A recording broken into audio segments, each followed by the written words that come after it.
who am I, where do I go, what does significance look like, that roots out of a society of affluence and boredom. And the problem, and the reason why that's dropping to a lower age now, is that a lot of teens and college students are living in a decade, like an age of decadence. We have affluence.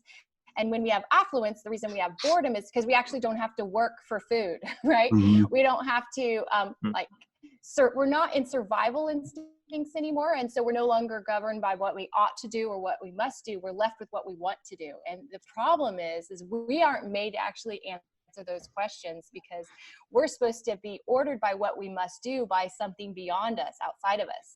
So I would say for a lot of college students, there's this pressure, this existential crisis of does my life matter? Does my life have meaning? And if it does, which I believe it does, it should, right? Because I'm only 18 or 20 and I've got everyone tells me I have my whole life ahead of me and everyone's banking on my success. It puts this undue pressure on a college student to actually just let those gifts naturally come to the surface. Mm-hmm. Like we're almost trying to preempt it. We're trying to guarantee that like it can almost be celebrity status, whatever it is we do. And because we live in a day and an age where everything we do is public and it has to be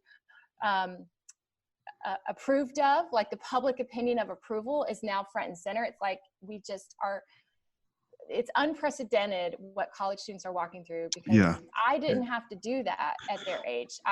I got to make mistakes in private with counseling and, like you said, and with friendships, but now it's all out for public consumption. And that's not really, none of us were really made to learn, to live, to make mistakes, to grieve. I mean, I'm still thinking, like, Gabe and I joke all the time, like, wow, if we were on Instagram as college students, we would have no credibility as adults, right? Because everything is recorded. We did some of the dumbest stuff, and these poor kids don't even have permission to make mistakes or just make, they feel so much pressure because the eyes are always on.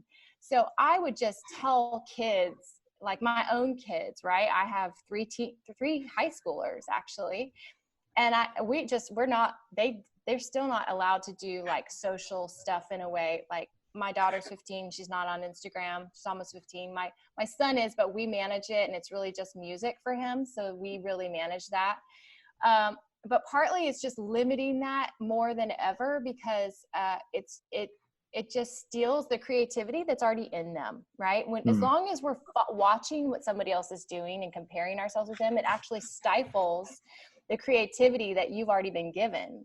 Right. And the reason that we actually become something in life, or we have aspirations